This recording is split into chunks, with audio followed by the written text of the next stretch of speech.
Bonjour à tous, bienvenue pour le Tour d'Europe de la presse. Ce vendredi 12 septembre, on s'intéresse d'abord à l'actualité en France. L'équipe se penche sur la rencontre entre Lyon et Monaco qui aura lieu ce soir. Les Gaunes et les Monégasques sont au pied du mur. L'équipe qui perdra aura plus que jamais la tête dans le seau et se rapprochera encore de la zone des relégables. De son côté, Alexandre Lacazette a indiqué que lui et les Lyonnais ont le statut d'outsider avant de défier Monaco puis le PSG. L'attaquant a reconnu qu'il faudra prendre des points contre ces deux cadors de Ligue 1. On passe la seconde afin de filer en Italie. Le Corriere dello Sport met l'accent sur le fait que Fernando Torres pourrait disputer son premier match officiel avec le Milan AC dimanche. En effet, l'entraîneur Filippo Inzaghi serait prêt à aligner El Niño face à Parme. Pour sa part, Tuttosport relaye les propos de Carlos Tevez. Même s'il est touché à la cuisse, le goleador argentin veut disputer la rencontre entre la Juve et l'Udinese demain. Apparemment, l'entraîneur Massimiliano Allegri aurait quand même décidé de le préserver pour ne pas aggraver sa blessure. Cap vers l'Espagne, à son sens Iker Casillas.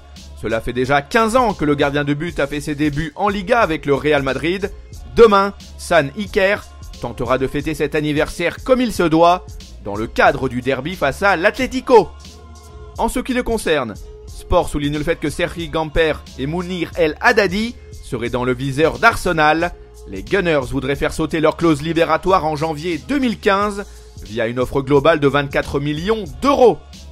On traverse la Manche et on débarque en Angleterre. Le Daily Mail retranscrit les paroles de Louis van Gaal. Le coach de Manchester United ne regrette pas une seule seconde le départ de Danny Welbeck. Pour lui, le nouveau buteur d'Arsenal n'est pas du même calibre que Wayne Rooney et Robin van Persie. Toujours à Old Trafford, le Daily Express table sur le fait que Radamel Falcao veut casser la baraque d'entrée de jeu. Le goleador colombien a indiqué qu'il n'a plus aucun problème avec son genou désormais.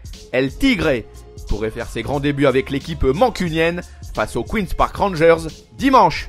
Voilà, c'est tout pour aujourd'hui. On se retrouve très vite pour un nouveau Tour d'Europe de la presse. En attendant, vous pouvez consulter en temps réel l'actualité sur le site de Top Mercato ou via nos applis pour mobile et tablette. Nos pages Facebook et Twitter sont aussi à votre disposition. À bientôt.